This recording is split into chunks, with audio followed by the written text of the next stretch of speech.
Hello friends, welcome back to GK prince academy. दोस्तों, हम लोग डिस्कस कर रहे थे यूपी लेखपाल के मेंस एग्जाम्स के प्रैक्टिस सेट का। तो आज ये उसी का नेक्स्ट प्रैक्टिस सेट है। प्रैक्टिस सेट नंबर 6वां आज हम देखेंगे। इसके पहले 5 प्रैक्टिस सेट हो चुका है। जिन लोगों ने वीडियो नहीं देखा है तो चैनल पर जाइए, आपको सभी वीडियो मिल जाएंगे और आप वहाँ से उसको देखिएगा जरूर, ठीक है। क्योंकि आपके एग्जाम्स के लिए हर प्रैक्टिस सेट जरूरी है, हर प्रैक्टिस सेट इंपॉर्टेंट, क्योंकि हर प्रैक्टिस सेट में अलग अलग क्वेश्चन बनते हैं। यहाँ पे सब क्वेश्चन देखने वाले हैं, ठीक है, फुल प्रैक्टिस सेट नए सिलेबस के अनुसार। तो चलिए इस वीडियो को स्टार्ट करते हैं। और शुरुआत करने से पहले अगर आप लोग चैनल पर नए हैं और अभी तक सब्सक्राइब नहीं किया है तो सब्सक्राइब कीजिएगा वीडियो को, चैनल को, और लाइक कीजिएगा वीडियो को, ठीक है। पहला क्वेश्चन यहाँ पे दिया गया है, निम्नलिखित में से कौन सा ज्ञान के सिद्धांत पर बल देता है। इनमें से कौन सा वेद है या वेदांग है या फिर उपनिषद है जो है कि कौन सा इसमें ज्ञान के सिद्धांत पर जो है अधिक बल देता है, ज्ञान की बातें कही गई हैं। तो इसका आंसर क्या है? करेक्ट करेक्ट आंसर इसका हो जाएगा डी ऑप्शन, वो है उपनिषद, ठीक है। उपनिषद को बात करें तो हिंदू धर्म का महत्वपूर्ण यह श्रुति ग्रंथ है। यह वैदिक वाग्मय के अभिन्न भाग है। इसमें परमेश्वर और परमात्मा, ब्रह्मा और आत्मा के स्वभाव और संबंध का बहुत ही दार्शनिक और ज्ञानपूर्ण वर्णन किया गया है। तो आंसर यहाँ पे डी ऑप्शन इसके लिए करेक्ट है, ठीक है। चलिए, विजयनगर साम्राज्य के संस्थापक बताना, इनमें से कौन सा हो जाएगा। विजयनगर साम्राज्य की ओर बात करेंगे तो उसकी स्थापना जो है हरिहर और बुक्का राय के द्वारा किया गया था, ठीक है। हरिहर और बुक्का राय नामक दो व्यक्तियों के द्वारा, दोनों भाई थे हरिहर और बुक्का, जिन्होंने विजयनगर साम्राज्य की स्थापना की। इनमें से ऑप्शन की बात करेंगे तो ऑप्शन आपका ई पार्ट सही है। 1336 में विजयनगर साम्राज्य की स्थापना किया गया था और वर्तमान में विजयनगर का नाम जो है हम्पी है, ठीक है, हम्पी है। और या फिर हस्तनावती कह सकते हैं। विजयनगर साम्राज्य में निम्न अगर बात करेंगे तो 4 राजवंशों के द्वारा शासन किया गया था विजयनगर साम्राज्य में। पहला उसमें था संगम वंश। संगम वंश जो था इसी हरिहर और बुक्का के द्वारा ही स्थापना किया गया था, यहीं से शुरुआत होता है। तो पहला हो जाएगा संगम वंश। दूसरा इसके बाद सालू वंश आता है। सालू वंश की स्थापना किसके द्वारा किया गया? सालू वंश की स्थापना की बात करेंगे तो यह किया गया था नरसिंह देव राय के द्वारा, ठीक है। नरसिंह देव राय ने सालू वंश की स्थापना की थी, ठीक है, नरसिंह देव राय, याद रखिएगा। तीसरा वंश जो इसमें राज करने वाला था वो था तुलुब वंश, ठीक है, तुलुब वंश, ये तीसरा राजवंश था जिसकी स्थापना किया गया वीर नरसिंह के द्वारा, वीर नरसिंह के द्वारा, ठीक है। वीर नरसिंह राय जो थे, इन्होंने तुलुब वंश की स्थापना की। और चौथा जो वंश था वो था अरावीडु वंश। कौन सा? अरावीडु वंश, ठीक है। तो ये चौथा वंश हुआ था जिसकी स्थापना तिरुमाला देवराय के द्वारा किया गया था, ठीक है। तिरुमाला देवराय के द्वारा इसकी स्थापना की गई थी। तो इस प्रकार ये चारों वंश जो थे विजयनगर साम्राज्य से संबंधित है। अगले क्वेश्चन की तरफ बढ़ेंगे। बाल विवाह अवरोध अधिनियम 1929 को निम्नलिखित अन्य किस नाम से जाना जाता है, ठीक है। तो जो बाल विवाह अवरोध अधिनियम आया था 1929 वाला, वो था शारदा अधिनियम के नाम से। तो यहाँ पे आंसर ए पार्ट हो जाएगा, ठीक है। इनका पूरा नाम था डॉक्टर हरबिलास शारदा। इन्होंने जो है, अगर हम बात करेंगे तो इस अधिनियम के तहत लड़कियों की शादी उम्र 14 साल और लड़कों की उम्र 18 साल तय की गई, जिसे बाद में संशोधन किया गया और लड़कियों की शादी के लिए 18 उम्र किया गया और लड़कों के लिए जो है 21 वर्ष किया गया, ठीक है। 1929 में अजमेर के निवासी थे, प्रसिद्ध शिक्षाविद थे डॉक्टर हरबिलास शारदा। तो उन्हीं के प्रयासों से हुआ था, इन्हीं के नाम पर इसे जो है यह अधिनियम कहा जाता है। आंसर ए पार्ट राइट हो जाएगा। चलिए, 1828 में ब्रह्म समाज की स्थापना निम्नलिखित में से किसके द्वारा किया गया, ठीक है। आप मेरा पिछला वीडियो देखे होंगे तो इसका आंसर बिल्कुल दे देंगे, क्योंकि उसमें इस ब्रह्म समाज के बारे में डिस्कस किया गया है। यहाँ पे आंसर हो जाएगा ए पार्ट राजा राम मोहन राय, ठीक है। इन्होंने ब्रह्म समाज की स्थापना किया था। स्वामी विवेकानंद की बात करेंगे तो इन्होंने रामकृष्ण मिशन की स्थापना 1897 में किया था, ठीक है। इसके अलावा स्वामी दयानंद सरस्वती ने आर्य समाज की स्थापना कब किया गया था? इनके द्वारा किया गया था। किनके द्वारा? दयानंद सरस्वती के द्वारा। और ये कब हुआ था? 1875 में, ठीक है। तो ये तीनों याद रखिएगा। अगला प्रश्न, लॉर्ड कर्जन के बंगाल विभाजन के पीछे निम्नलिखित में से कौन सा एक मकसद इनमें से नहीं था, ये बताना, ठीक है। बंगाल विभाजन कर्जन के द्वारा 1905 में जब किया गया तो इसका मकसद क्या था इसमें? तो इसका मकसद था बंगाली राष्ट्रीयता जो उस समय बहुत चरम पर हुआ करती थी, तो उसके मूल पर हमला करना, ये इसका एक मकसद था। बांटो और शासन करो की नीति, तो ये बिल्कुल इसका मकसद था, ठीक है। ब्रिटिश राज की शक्ति का प्रदर्शन करना, ठीक है। तो किसी भी राज्य को बांट देना, वो एक तरीके से शक्ति का प्रदर्शन किया था कि कितनी शक्तिशाली है इसमें ब्रिटिश राज, जो एक राज्य को भी बांट सकती है, ठीक है। फिर है सरकार के प्रशासनिक भार को सहज करना, तो उस समय ये इसका मकसद नहीं था, तो यह डी ऑप्शन करेक्ट हो जाएगा। चलिए अगला क्वेश्चन, भारतीय संविधान में संघवाद निम्न में से किस देश से लिया गया? ठीक है, संघवाद शब्द जो है किस देश से लिया गया है? तो ये कनाडा के संविधान से लिया गया है। ठीक है, कनाडा संघवाद की अवधारणा कनाडा से लिया गया है। अब अमेरिका के संविधान से क्या क्या लिया गया है? तो मूल अधिकार जो अपना है वो अमेरिका के संविधान से ही लिया गया है। इसके अलावा न्यायपालिका की स्वतंत्रता है, ये भी जो है कहाँ से लिया गया है? अमेरिका के संविधान से लिया गया है। इसके अलावा न्यायिक पुनरावलोकन का सिद्धांत, ठीक है, न्यायिक पुनरावलोकन का सिद्धांत जो है अमेरिका के संविधान से। उपराष्ट्रपति का पद भी यहीं से लिया गया। उच्चतम न्यायालय और उच्च न्यायालय के न्यायाधीशों के पद से हटाया जाना और राष्ट्रपति पर महाभियोग लगाना भी अमेरिका के संविधान से लिया गया। ऑस्ट्रेलिया के संविधान से सबसे ज्यादा पूछा जाता है समवर्ती सूची का प्रावधान जो है कहाँ से आया है? तो ऑस्ट्रेलिया के संविधान से आया है समवर्ती सूची का प्रावधान। इसके अलावा व्यापार, वाणिज्य और समागम की स्वतंत्रता हो गया। संसद के दोनों सदनों की जो संयुक्त बैठक कराई जाती है वो भी ऑस्ट्रेलिया के संविधान से ही प्रेरित है। चलिए नेक्स्ट क्वेश्चन, निम्नलिखित में से किसको संविधान की आत्मा के रूप में माना गया? इनमें से संविधान की आत्मा की बात करेंगे या कुंजी और सार इसको कहा जाता है, वो क्या है? वो है प्रस्तावना। यहाँ पे आंसर सी ऑप्शन बिल्कुल राइट हो जाएगा। ठीक है, प्रस्तावना को संविधान की आत्मा कहा जाता है या माना जाता है। चलिए अगले क्वेश्चन की तरफ बढ़ेंगे, पंचायती राज व्यवस्था के तहत ग्राम सभा के सदस्य कौन होते हैं? ठीक है, पंचायती राज व्यवस्था के तहत अगर देखा जाए तो संविधान का अनुच्छेद 243 एक दिया गया है, 243 के बी में। ठीक है, 243 के बी में ये बातें की गई, या बातें प्रावधान है कि इसके तहत परिभाषित किया गया है ग्राम सभा को। ग्राम सभा के सदस्य कौन होते हैं? तो वह होते हैं जिनकी उम्र 18 वर्ष से अधिक हो और ग्राम स्तर पर पंचायत के लिए मतदाता सूची में वह पंजीकृत हो, तो उन्हें कहा जाएगा ग्राम सभा के सदस्य। आंसर क्या हो जाएगा? क्वेश्चन नंबर 8 का सी, पंचायत क्षेत्र में मतदाता के रूप में पंजीकृत सभी वयस्क सदस्य को ग्राम पंचायत के सदस्य माना जाता है, तो सी ऑप्शन इसका करेक्ट हो जाएगा। क्वेश्चन नंबर 9, किस ग्रह को लाल ग्रह के नाम से भी जाना जाता है? मैंने पिछले प्रैक्टिस सेट में इसके बारे में बात किया है, जिक्र किया है, कौन से ग्रह को कौन से रंग के रूप में जाना जाता है। तो यहाँ पे लाल ग्रह जो है, लाल रंग किस ग्रह को कहा गया है? तो ये कहा गया है मंगल ग्रह को। आंसर यहाँ पे ए पार्ट राइट हो जाएगा। ठीक है, मंगल ग्रह। मंगल ग्रह जो है सूर्य की दूरी के क्रम में चौथा स्थान है, इसका 4th पोजीशन पर आता है। बुध, शुक्र, पृथ्वी, फिर मंगल आता है। आकार में 7वां सबसे बड़ा ग्रह है। यहाँ पे आयरन ऑक्साइड की सबसे ज्यादा है, इसीलिए ये क्या है, पृथ्वी से देखने पर इसकी जो छवि है वो लाल दिखती है, इसीलिए इसे लाल ग्रह कहा जाता है। ठीक है, मंगल ग्रह का 2 उपग्रह है, फोबोस और डीमोस। याद रखिएगा, इस ग्रह का सबसे ऊंचा पर्वत अगर पूछा जाएगा तो निक्स ओलंपिया नाम है, जो कि एवरेस्ट से लगभग 3 गुना ऊंचा है। चलिए क्वेश्चन नंबर 10, यूरेशियाई प्लेट और भारतीय प्लेट के टकराव पर सिकुड़न के परिणाम स्वरूप निम्नलिखित में से लंबवत जो निर्मित घाटियां हैं उनको क्या कहा जाता है? तो उनको कहा जाता है दून्स। क्या कहा जाता है? दून कहा जाता है, या डंस इसमें लिखा हुआ है। ठीक है, डून्स इस तरीके से। इसका सबसे बड़ा उदाहरण है देहरादून। ठीक है, देहरादून जो दून लगा हुआ है ये इसी का उदाहरण है। तो यहाँ पे याद रखिएगा, इसको डंस कहा जाएगा या दून्स कहा जाएगा।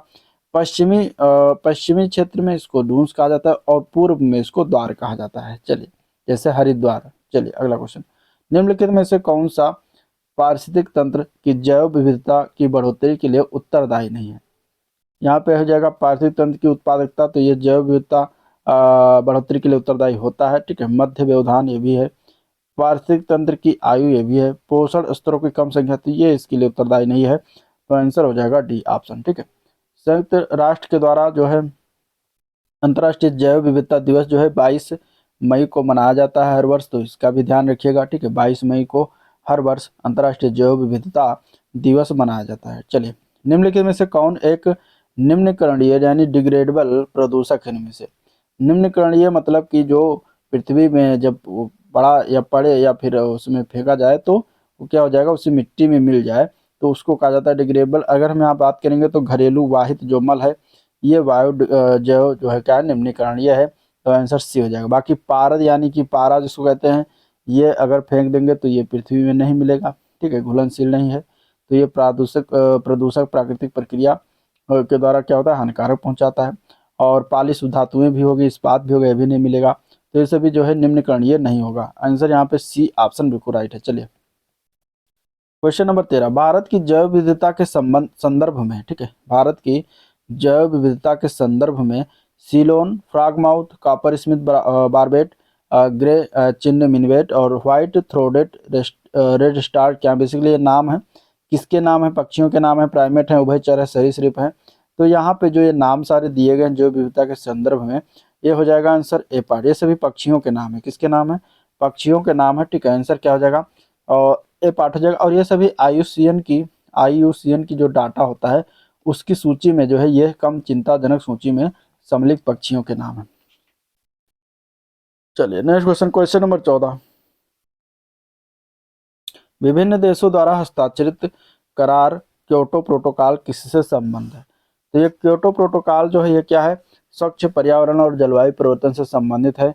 जापान का क्योटो शहर है, ठीक है। एक जापान में एक क्योटो शहर है, वहीं पर उस क्योटो शहर में 11 दिसंबर 1997 को जो है एक United Nations framework convention on climate change के तीसरा सम्मेलन जो क्योटो प्रोटोकॉल को स्वीकार किया गया, ठीक है। और यही कानूनी रूप से बाध्यकारी अंतर्राष्ट्रीय समझौता है और यह प्रोटोकॉल जो है स्वच्छ पर्यावरण और जलवायु परिवर्तन से संबंधित है। तो आंसर यहाँ पे सी ऑप्शन इसका राइट हो जाएगा।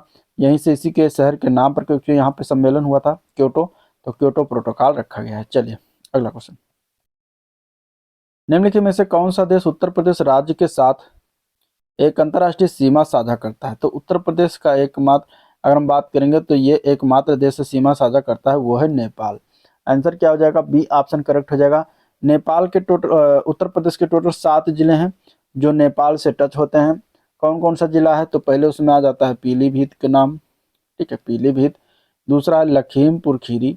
तीसरा क्या आता है? तीसरा आ जाता है बहराइच, ठीक है, बहराइच। बहराइच के बाद फिर क्या लगता है? बहराइच के बाद श्रावस्ती। श्रावस्ती के बाद क्या लगेगा?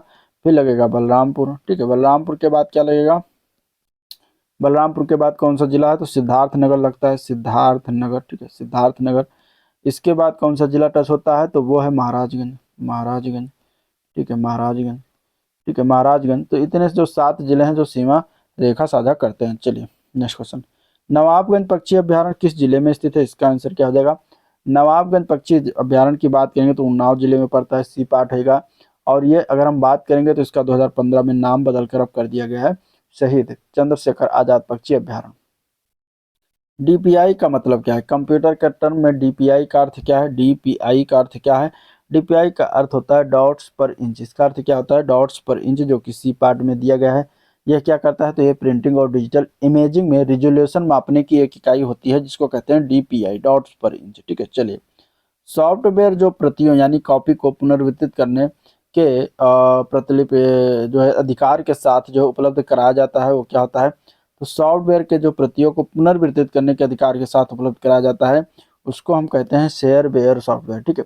शेयरवेयर एक ऐसा सॉफ्टवेयर होता है जिसे यूजर सीमित समय के लिए निःशुल्क प्रयोग कर सकते हैं और यूजर अपने सहकर्मियों के साथ इस सॉफ्टवेयर की प्रतियां जो है साझा कर सकते हैं।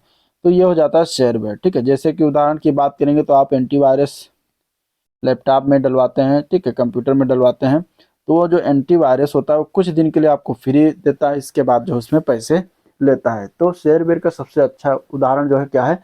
ये हो जाएगा आपका शेयरवेयर का एंटीवायरस। चले, निम्न कंद फसलों में से किसे गरीब का मित्र कहा जाता है? तो एकमात्र यहाँ पे आंसर हो जाएगा आलू, ठीक है, रतालू नहीं होगा। आलू जो होता है वो गरीब का मित्र कहा जाता है। यहाँ पे आंसर क्या है? डी ऑप्शन राइट है, ठीक है। आलू की फसल को किस रोग से सबसे ज्यादा नुकसान होता है? तो झुलसा रोग कहते हैं, लग जाता है तो उससे ज्यादा नुकसान होता है। चलिए, उत्तर प्रदेश के किस शहर को कालीन नगरी कहा जाता है? कालीन नगरी की बात करेंगे तो एकमात्र जिला भदोही कालीन नगरी के नाम से जाना जाता है, ठीक है। भदोही जो है दक्षिण एशिया का सबसे बड़ा हस्त निर्मित कालीन बुनाई केंद्र है। और कालीन उद्योग की बात करेंगे भदोही के बाद मिर्जापुर, आगरा, वाराणसी में भी विकसित है। मेरठ में खेल के सामान और कैंची उद्योग का प्रमुख केंद्र है। तो आंसर यहाँ पे हो जाएगा भदोही। चलिए, यूपीएसआईडीए, ठीक है, यूपीएसआईडीए का नाम, यूपी सीडा का नाम, यूपी सीडा या यूपीएसआईडीए लिखा जाए तो समझ जाइएगा इसका पूरा नाम क्या होता है। तो यूपीएसआईडीए का नाम होता है उत्तर प्रदेश स्टेट, ठीक है, इंडस्ट्रियल डेवलपमेंट अथॉरिटी होता है, यानी कि उत्तर प्रदेश राज्य औद्योगिक विकास प्राधिकरण, जो कि दिया गया आपका ए पार्ट में आंसर। तो यही आंसर हो जाएगा। चलिए, अगले प्रश्न में हमें मिलान करना है। दिया गया है सूची 1 से सूची 2 को मिलान करिए। सोनभद्र से क्या जो है खनिज प्राप्ति होती है? सोनभद्र से हमें इनमें से अगर देखा जाएगा तो चूना पत्थर, कोयला, बॉक्साइट, ये सभी सोनभद्र से प्राप्ति होती है। तो ए का 4 हो जाएगा। ठीक है, ये ऐसे कैंसिल हो जाएगा। तो फिर इसके बाद आ जाता है इलाहाबाद। इलाहाबाद या फिर प्रयागराज इस समय नाम है। प्रयागराज से सीसा बालू की प्राप्त होती है। ठीक है, सिल्का सैंड इसको कहते हैं। इसके बाद ललितपुर, ललितपुर से एकमात्र ये तांबा की प्राप्ति होती है और एकमात्र खनिज जो है यूरेनियम की यहीं से प्राप्ति होती है ललितपुर से। मिर्जापुर से नॉन प्लास्टिक फायर के लिए प्राप्त होता है। तो ये भी इस तरीके से मिलान हो जाएगा। आंसर क्या है यहाँ पे? डी ऑप्शन राइट है। चलिए क्वेश्चन नंबर 23। माना जाता है कि उत्तर प्रदेश के मध्य में स्थित किसमें अपनी मां को उपदेश देने के बाद गौतम बुद्ध ब्रह्मा और देवराज इंद्र के साथ अवतीर्ण हुए थे? तो वो कौन सा स्थान है? तो वो है संकसिया। संकसिया स्थान कहाँ पड़ता है? फर्रुखाबाद में है। तो आंसर ए पार्ट राइट हो जाएगा। क्वेश्चन नंबर 24 है, प्रसिद्ध संगीतकार स्वामी हरदास किस मुगल शासक के समकालीन थे? स्वामी हरदास का जन्म 1480 में हुआ था। इनका निधन 1573 में हुआ। तो ये आप समझ सकते हैं किस मुगल शासक के समकालीन थे इनमें से। तो ये थे अकबर के। ठीक है, आंसर क्या हो जाएगा यहाँ पे? ए पार्ट करेक्ट हो जाएगा। अकबर। अकबर का कार्यकाल कब से कब तक था? तो 1556 से 1605 तक था। और हरिदास जो थे ये महान आध्यात्मिक संत थे, कवि थे और शास्त्रीय संगीतकार थे। ठीक है, तो यहाँ पे आंसर क्या हो जाएगा? ए पार्ट हो जाएगा। इनका जन्म कहाँ हुआ था? चित्रकूट माफ करें, वृंदावन के निकट जो है राजपुर नामक गांव है, वहीं पर इनका जन्म हुआ था स्वामी हरदास का। तो ये भी ध्यान रखिएगा। आंसर ये पार्ट हो जाएगा। नेक्स्ट क्वेश्चन, नवाब सुजाउद्दौला की बेगम के प्रसिद्ध मकबरा बहू बेगम का मकबरा निम्नलिखित में से किस स्थान पर अवस्थित है? तो ये पड़ता है आपका फैजाबाद जिला में। आंसर जो कि अभी अयोध्या के नाम से जाना जाता है। तो डी पार्ट इसका राइट हो जाएगा। ठीक है, कुंभ मेला हिंदुओं का सबसे बड़ा धार्मिक जमावड़ा लगभग हर 12 वर्षों में किन 4 तीर्थ यात्रा की जगहों पर जो है क्या होता है? लगता है या नदी के तट पर मनाया जाता है। तो यहाँ पे नाम दिया गया कौन से 4 वो नाम है? पिछला अगर आपने प्रैक्टिस सेट देखा होगा, नहीं देखा तो जरूर देखिएगा। वहां से क्वेश्चन देखिए आपको मिल जाएंगे, वहां पर इसको बताया गया है। आंसर हो जाएगा ए पार्ट। प्रयागराज, उज्जैन, हरिद्वार और नासिक, इन्हीं 4 जगह है जहाँ पे कुंभ मेला का आयोजन हर 12 वर्ष के अंतराल पर होता है। प्रयागराज में जो लगता है कौन सी नदी के किनारे? तो गंगा, यमुना और अदृश्य सरस्वती के संगम पर लगता है। उज्जैन में एक नदी बहती है, क्षिप्रा नदी, जहाँ पर जो है लगता है। हरिद्वार में बात करेंगे तो ये भी क्या है? गंगा नदी के तट पर लगता है। और नासिक में बात करेंगे तो गोदावरी नदी के तट पर जो है लगता है मेला। तो ये हो जाएगा नेक्स्ट क्वेश्चन। निम्नलिखित में से कौन सा स्थान सितार और सुरबहार के इमदाद खानी घराना के लिए जाना जाता है? वो कौन सा स्थान है ये बताना। ठीक है, इमदाद खानी घराना या इमदाद खान घराना के लिए इटावा घराना प्रसिद्ध है। तो इटावा आंसर हो जाएगा। सी ऑप्शन इसका राइट है। ठीक है, चलिए प्रसिद्ध संगीतज्ञ गिरिजा देवी किससे संबंधित है? किस घराने से संबंधित है? तो गिरिजा देवी की बात करेंगे तो बनारस घराने से रिलेटेड है, बनारस घराने से संबंधित थी। आंसर हो जाएगा सी ऑप्शन राइट। ठीक है, गिरिजा देवी ये शास्त्रीय गायिका है। ठुमरी गायन को इन्होंने पुरस्कृत और लोकप्रिय बनाने में महत्वपूर्ण योगदान इनका। गिरिजा देवी जी को भारत सरकार के द्वारा कला के क्षेत्र में पद्मश्री 1972 में ही दिया गया। पद्म भूषण इन्हें 1989 में और पद्म विभूषण 2016 में से पुरस्कारों से सम्मानित किया गया। ठीक है, चलिए 2017 में इनका निधन हो गया। नेक्स्ट क्वेश्चन, निम्नलिखित में से कौन सा सुमेलित नहीं है? गायक और गायन शैली राजन साजन मिश्र ध्रुपद और ठप्पा गायन के हैं। ताज बेगम ठुमरी ठप्पा, बड़ी मैना कजरी और अंबाजी चतुर्वेदी ध्रुपद गायन से। यहाँ पे कौन सा एक गलत है?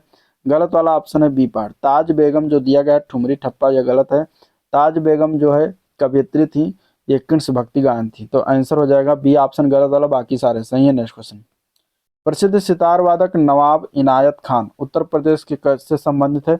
नवाब इनायत खान की बात करेंगे तो ये सितार वादक थे। ठीक है, इसमें लिखा है किस स्थान से संबंधित? तो इटावा से संबंधित। आंसर यहाँ पे बी ऑप्शन राइट हो जाएगा। चलिए उत्तर प्रदेश किस शहर में किछौछा दरगाह शरीफ स्थित है? किछौछा दरगाह शरीफ की जब बात करेंगे तो आंसर क्या हो जाएगा 31 का? तो अंबेडकर नगर लगा दीजिएगा। सी पार्ट इसका बिल्कुल राइट है। अंबेडकर नगर में सैयद मखदूम अशरफ जहांगीर अशरफी के दरगाह के नाम से इसको जाना जाता है, किछौछा शरीफ को। ठीक है, तो ये अंबेडकर जिले में पड़ता है, अंबेडकर नगर जिले में। चलिए उत्तर प्रदेश महिलाओं से संबंधित पहली पत्रिका 1874 में प्रकाशित करने का भी श्रेय जाता है, जिसके संपादक कौन थे? भारतेंदु हरिश्चंद्र थे। उस पत्रिका का नाम क्या है जो 1874 में प्रकाशित हुआ? तो वो नाम था उसका बाला बोधनी। यहाँ पे आंसर ए पार्ट इसका राइट हो जाएगा। भारतेंदु हरिश्चंद्र जी का जन्म 1850 में हुआ था। ये आधुनिक हिंदी साहित्य के जनक इनको माना जाता है। ठीक है, 1874 में इन्होंने जो है बाला बोधिनी नामक पत्रिका का प्रकाशन किया था। तो यहाँ आंसर क्या है, ए पार्ट राइट है। क्वेश्चन नंबर 33, पश्चिमी उत्तर प्रदेश में निम्नलिखित में से कौन सा एक ऐसा समुदाय है जिसमें खाप पंचायत व्यवस्था एक परंपरागत सामाजिक संगठन के रूप में पाई जाती है? तो कौन सा पंचायत है? तो यहाँ पे आंसर क्या हो जाएगा, तो सी पार्ट है, जाट। ठीक है, कौन सा समुदाय है, तो जाट समुदाय। आंसर क्या है, सी ऑप्शन बिल्कुल राइट है। नेक्स्ट क्वेश्चन, भारत में निर्धनता को राष्ट्रीय प्रतिदर्श सर्वेक्षण संगठन यानी एनएसएसओ द्वारा किन आंकड़ों के आधार पर मापा जाता है? तो यहाँ पर आंसर हो जाएगा सी ऑप्शन, उपभोग और व्यय के आंकड़ों के आधार पर मापा जाता है। राष्ट्रीय स्वास्थ्य बीमा योजना कब प्रारंभ की गई? राष्ट्रीय स्वास्थ्य बीमा योजना 1 अप्रैल 2008 को प्रारंभ किया गया था। तो आंसर ए पार्ट इसके लिए बिल्कुल राइट है। ठीक है, चलिए अगले क्वेश्चन की तरफ बढ़ेंगे। क्वेश्चन नंबर 36, पंचायती राज को किसके अंतर्गत स्वशासन की इकाई के रूप में संगठित किया गया? पंचायती राज को अगर हम बात करेंगे तो ये भारतीय संविधान के 73वां संविधान संशोधन हुआ, इसके लिए किया गया 1992 में, और उसी के अंतर्गत इसको जो स्वशासन की इकाई के रूप में संगठित किया गया, जिसमें संविधान का भाग 9 शामिल करके ग्राम स्तर पर ग्रामीण स्वशासन को संवैधानिक दर्जा और शक्तियां प्रदान किया गया। तो ये हो जाएगा आंसर यहाँ पे डी ऑप्शन। नेक्स्ट क्वेश्चन, स्वर्ण जयंती ग्राम स्वरोजगार योजना कब शुरू किया गया? स्वर्ण जयंती ग्राम स्वरोजगार योजना, जिसको कहा जाता है SGSY। ठीक है, तो ये कब शुरुआत हुआ? तो ये शुरुआत हुआ वर्ष 1999 में, अप्रैल 1999 में शुरुआत हुआ। यहाँ पे कहीं पर न देने होने के कारण आंसर ई ऑप्शन हो जाएगा। ठीक है, 1999 में शुरुआत किया गया था, अप्रैल में।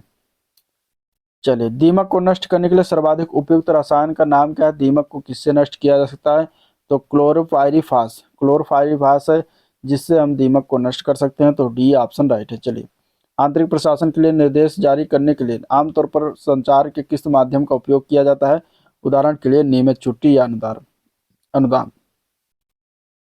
तो इसके लिए हम कार्यालय आदेश का प्रयोग करते हैं। आंसर सी ऑप्शन हो जाएगा। ठीक है, कार्यालय आदेश जो होता है, कार्यालय के कर्मचारियों को उनकी नियुक्ति हो गया, स्थायीकरण हो गया, स्थानांतरण हो गया, पदोन्नति है, अवकाश स्वीकृति है या फिर अस्वीकृति आदि के विषय में जो है आंतरिक प्रशासन संबंधी आदेश प्रसारित किए जाते हैं।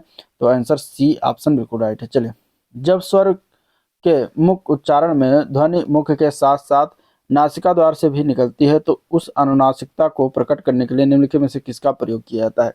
तो उसके लिए प्रयोग करना था चंद्र बिंदु का। किसका प्रयोग करते हैं? चंद्र बिंदु का प्रयोग करते हैं। तो आंसर डी ऑप्शन इसका बिल्कुल करेक्ट है। क्वेश्चन नंबर 41, जो चाहे करो बस हमें तंग न करो, यहाँ पे क्या भरा जाएगा? मतलब यहाँ पे कौन सा चिन्ह आएगा ये बताना। ठीक है, यहाँ पे कौन सा विराम चिन्ह लगेगा? जो चाहे करो बस हमें तंग न करो, यहाँ पे कौन सा चिन्ह लगेगा? तो यहाँ पे हम लगाएंगे अर्ध विराम का चिन्ह।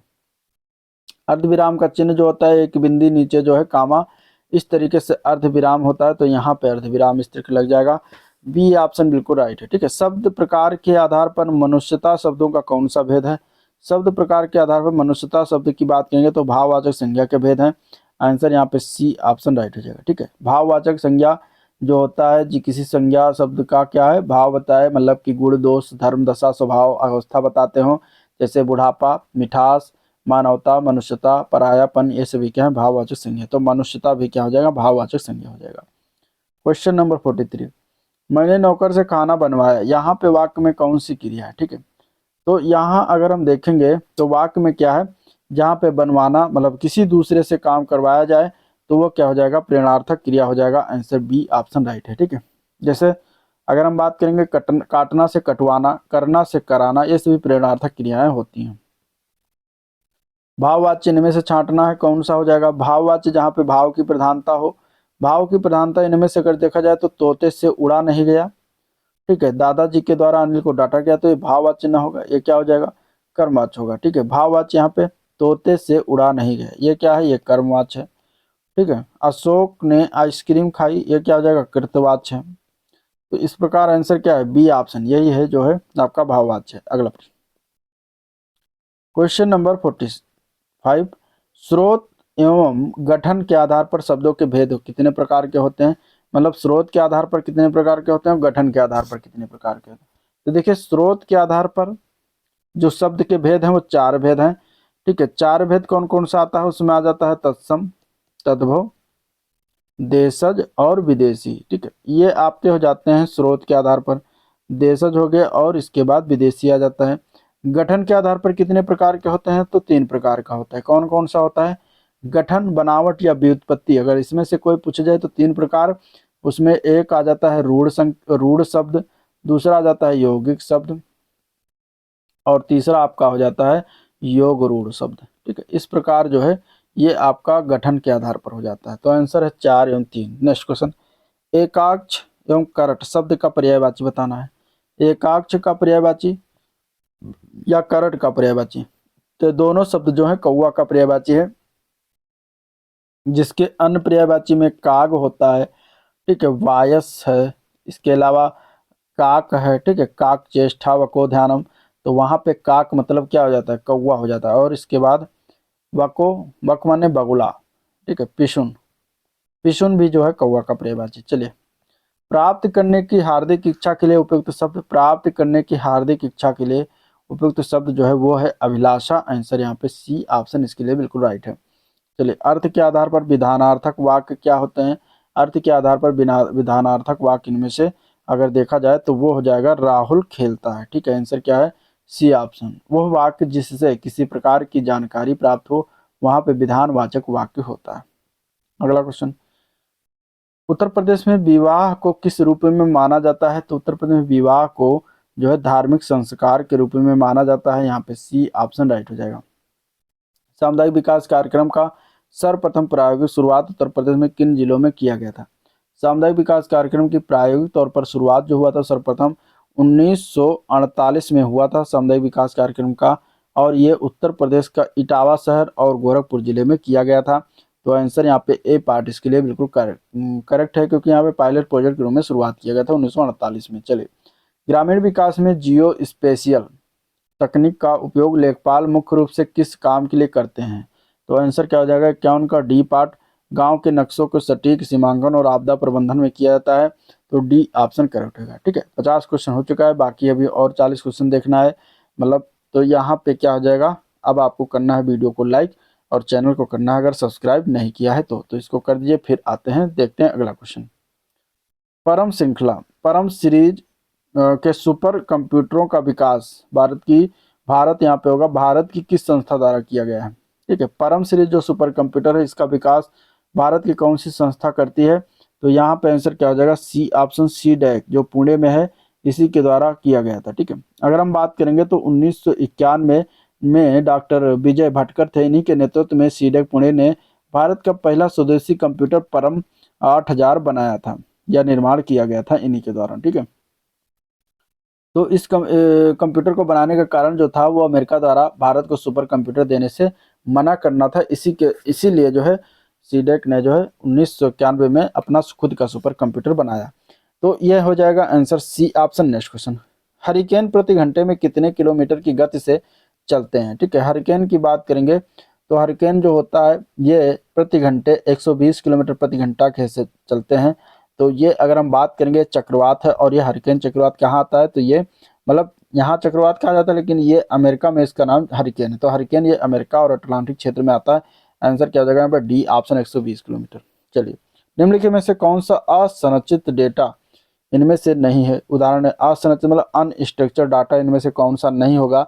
तो देखिए, अनस्ट्रक्चर डाटा और स्ट्रक्चर डाटा, यहाँ पे अगर देखें तो स्प्रेडशीट जो टेबल होता है ये क्या होता है, स्ट्रक्चर डाटा होता है। ठीक है, इसमें सब टेबल के फॉर्म में रॉ और कॉलम के रूप में सब समय सूचीबद्ध होते हैं, तो उसको कहते हैं स्ट्रक्चर डाटा। बाकी आपको अनस्ट्रक्चर डाटा में सोशल मीडिया जो पोस्ट होती है, जो ऐसा डाटा जिसका कोई फॉर्मेट जो होता है या स्ट्रक्चर नहीं होता, जिस डाटा का कोई पहले से निर्धारित कोई फॉर्मेट या डेटा या स्ट्रक्चर नहीं होता, उसको कहते हैं अनस्ट्रक्चर डाटा। जैसे कि ये अक्सर टेक्स्ट के फॉर्म में हो सकता है, इमेज के फॉर्म में हो सकता है, वीडियो ऑडियो के रूप में होता है। तो यहाँ पे अगर जैसे social media post, sensor reading, email, ये सभी क्या होते हैं, अनस्ट्रक्चर डाटा होते हैं। ईमेल भी अनस्ट्रक्चर डाटा के अंतर्गत आता है। तो ये ध्यान में रखिएगा, आंसर हो जाएगा सी ऑप्शन। स्प्रेडशीट टेबल जो दिया गया ये स्ट्रक्चर डाटा है। चलिए, क्वेश्चन नंबर 55, चयनित टेस्ट के केस को शीघ्रता से अपर केस में बदलने के लिए किस क्रिया का उपयोग करेंगे। तो इसके लिए हम प्रयोग करते हैं शिफ्ट प्लस F3 शॉर्टकट की, तो आंसर डी ऑप्शन करेक्ट है। इससे क्या होता है, अपर केस, लोअर केस और टाइटल केस के बीच बदलने के लिए भी इसको इस्तेमाल करते हैं। आंसर डी ऑप्शन बिल्कुल राइट है। किस प्रकार के कंप्यूटर को इंटरनेट होस्ट माना जाता है? इंटरनेट होस्ट जो होता है एक ऐसा डिवाइस होता है जो सीधे इंटरनेट से जुड़ा होता है और इसका एक यूनिक एड्रेस होता है। ऐसे कंप्यूटर इंटरनेट पर जो है क्या होते हैं, अन्य डिवाइस से कम्युनिकेट कर सकते हैं। ठीक है, अब इसमें अगर देखें तो मेन फ्रेम कंप्यूटर ये भी है, मिनी कंप्यूटर, पर्सनल कंप्यूटर, ये सभी हो सकता है क्योंकि ये इंटरनेट से जुड़े होते हैं, तो ये सभी सम्मिलित हो सकते हैं। तो आंसर सी ऑप्शन राइट है। चलिए, निम्नलिखित में से कौन सी एक भौतिक यानी फिजिकल चीज है जो ईथरनेट या किसी तार पर दिखाई देती है? तो इनमें से वो हो जाएगा पैकेट। ठीक है, पैकेट जो होता है पैकेट फॉर्म में डाटा होता है।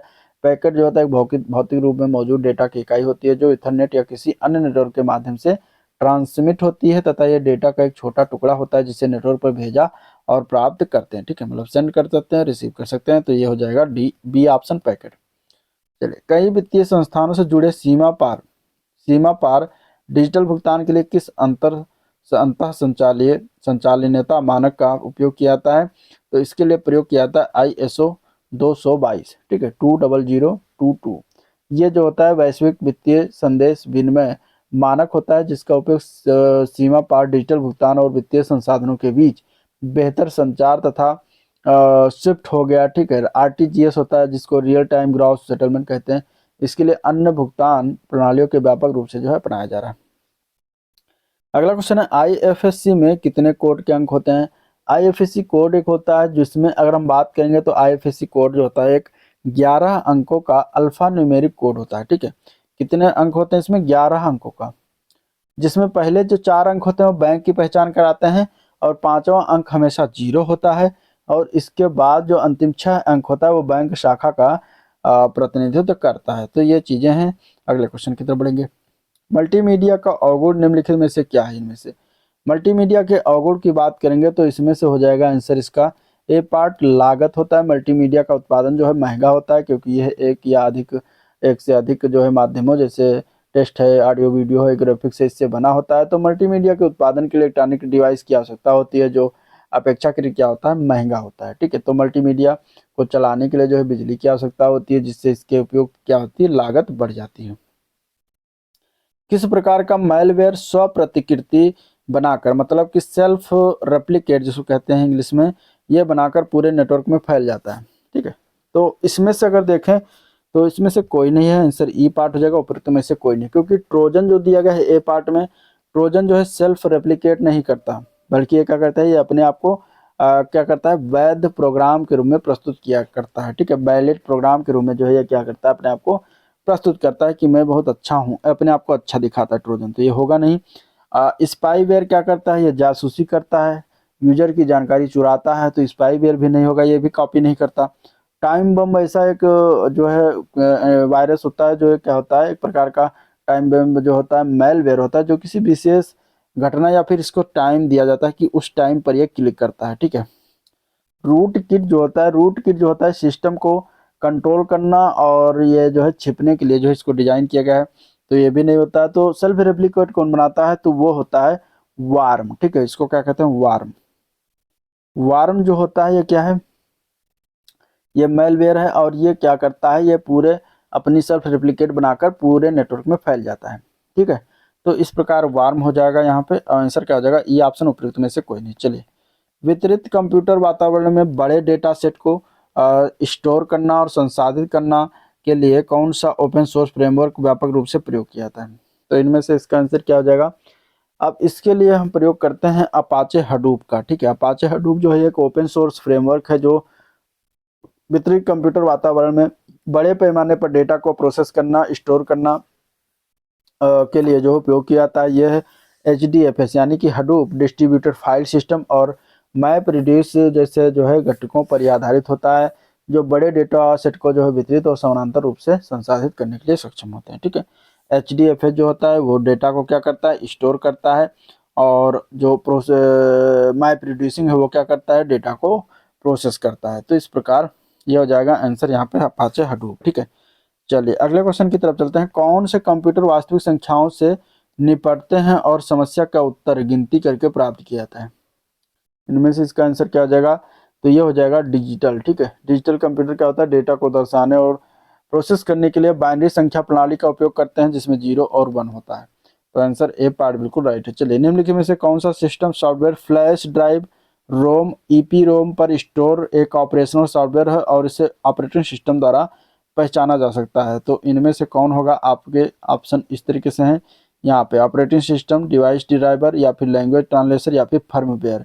तो आंसर हो जाएगा यहाँ पे डी ऑप्शन, ये होता है एक फर्मवेयर।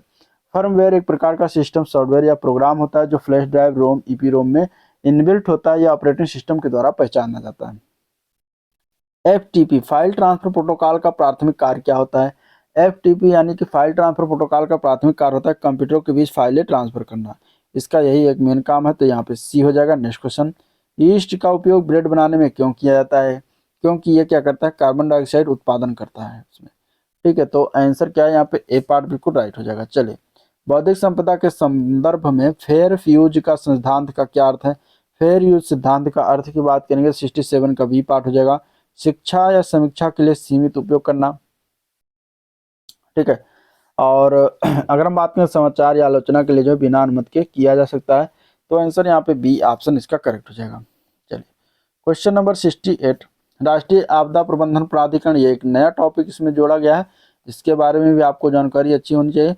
राष्ट्रीय आपदा प्रबंधन प्राधिकरण किस प्रकार की संस्था है, तो ये संस्था की बात करेंगे तो ये एक वैधानिक संस्था है। ठीक है, जिसको शॉर्ट फॉर्म में एनडीएमए कहते हैं, एनडीएमए, तो नेशनल डिजास्टर मैनेजमेंट अथॉरिटी। तो ये एक क्या है, वैधानिक संस्था है, वैधानिक निकाय है, और इसकी स्थापना जो है राष्ट्रीय आपदा प्रबंधन अधिनियम 2005 के तहत किया गया था। ये देश में आपदा प्रबंधन के लिए नीतियां और दिशा निर्देश बनाती है। निम्नलिखित में से कौन भूकंपीय आपदा से निपटने के लिए सही तरीके, इनमें से भूकंपीय आपदा है उससे निपटने के लिए अगर हम देखें तो भूकंप नियंत्रण केंद्रों की स्थापना करना बिल्कुल सही है। भूकंप संभावित क्षेत्रों का सुभेद्यता मानचित्र तैयार करना, यह भी सही है। ठीक है, भूकंप प्रभावित क्षेत्रों में घरों के प्रकार और भवन डिजाइन में सुधार लाना, तो ये भी सही। तो ये सभी तरीके अपनाने चाहिए भूकंप आपदा से निपटने के लिए। तो आंसर डी ऑप्शन है जो प्रयुक्त सभी। यूपीआई का वैश्विक अपनाया जाना किस अवधारणा का उदाहरण, यूपीआई का वैश्विक अपनाया जाना, यहाँ पे अगर हम देखेंगे तो ये जो है रिवर्स इनोवेशन की अवधारणा का उदाहरण है। ठीक है, रिवर्स इनोवेशन, आंसर क्या हो जाएगा, बी ऑप्शन बिल्कुल राइट है। चलिए, नवीन प्रौद्योगिकियों के विकास से सबसे बड़ी चुनौती क्या है, नवीन प्रौद्योगिकियों के विकास से सबसे बड़ी चुनौती अगर देखा जाए तो यहाँ पे आंसर हो जाएगा सी ऑप्शन। ठीक है, साइबर सुरक्षा खतरा। अगर हम देखें तो डिजिटलीकरण के साथ डेटा चोरी करना, हैकिंग करना, साइबर हमला जैसी जो है समस्याएं बढ़ रही हैं या बढ़ती हैं, जो बहुत बड़ी चुनौती है। तो आंसर यहाँ पे सी ऑप्शन राइट हो जाएगा। चलिए, ज्वारीय ऊर्जा का किस बल के कारण उत्पन्न होती है, ज्वारीय ऊर्जा किस बल के कारण उत्पन्न होता है, तो ज्वारीय ऊर्जा जो होता है चंद्रमा के गुरुत्वाकर्षण बल के कारण उत्पन्न होता है। तो सी ऑप्शन बिल्कुल राइट हो जाएगा। चलिए, बायोटेक्नोलॉजी का सैन्य उपयोग क्या है, बायोटेक्नोलॉजी का सैन्य उपयोग बताना है। बायोटेक्नोलॉजी का सैन्य उपयोग जो है वो हो जाएगा संभावित जैविक हथियार बनाना।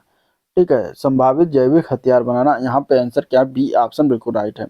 कांगटो भारत की सबसे ऊंची चोटियों में से एक है जो किस राज्य में पड़ती है, कांगटो की बात करेंगे तो यह अरुणाचल प्रदेश में पड़ता है। कहाँ पर, अरुणाचल प्रदेश राज्य में है। आंसर यहाँ पे डी ऑप्शन करेक्ट है। इसकी ऊंचाई लगभग 7042 से लेकर 7090 मीटर तक इसकी ऊंचाई है। और यह अगर हम बात करेंगे तो पर्वत श्रृंखला में ग्लेशियरों से कामेंग नदी की सहायक नदी पाचुक नदी यहाँ से निकलती है। क्वेश्चन नंबर 75, निम्नलिखित में से कौन भारतीय मानसून को प्रभावित करता है, इनमें से भारतीय मानसून को प्रभावित करने वाला कारक यहाँ पे अगर देखा जाए तो अल नीनो होता है। ठीक है, बिल्कुल भारतीय मानसून को कमजोर और अनियमित कर सकता है। तिब्बत का पठार जो है ये भी है, तापीय प्रभाव से मानसून की तीव्रता को प्रभावित करता है। और जेट स्ट्रीम की बात करेंगे तो ये मानसून के आगमन व वापसी में जो है भूमिका निभाता है। तो तीनों प्रभावित करते हैं। तो आंसर हो जाएगा डी ऑप्शन उपयुक्त सभी। एक प्रकार की खेती जिसमें किसान अपने संसाधनों को एक जगह एकत्रित करते हैं और अपने संसाधनों के अनुपात में कृषि उत्पादों को वितरित करते हैं, वो किस प्रकार की खेती का ये रूप है, तो इसको कहा जाता है सहकारी खेती। ठीक है, कोऑपरेटिव फार्मिंग जिसको कहा जाता है। आंसर यहाँ पे डी ऑप्शन बिल्कुल राइट हो जाएगा। अब क्वेश्चन होगा करंट अफेयर से, सितंबर 2025 में दादा साहब फाल्के पुरस्कार 2023 का अवार्ड दिया गया सितंबर 2025 को, तो वो किसे दिया गया, तो वो थे मोहनलाल को। ठीक है, मोहनलाल को दिया गया। मोहनलाल, इनका पूरा नाम है मोहनलाल विश्वनाथन आयर। ठीक है, इनका पूरा नाम याद रखिएगा, मोहनलाल, ये जो है कौन ये अभिनेता है, कहाँ के हैं, ये मलयालम अभिनेता है, ठीक है, मोहनलाल। तो इन्हें जो है ये 55वां दादा साहब फाल्के पुरस्कार था इस बार 2025 में जो दिया गया, 2023 का था, ठीक है, तो इन्हें प्रदान किया गया।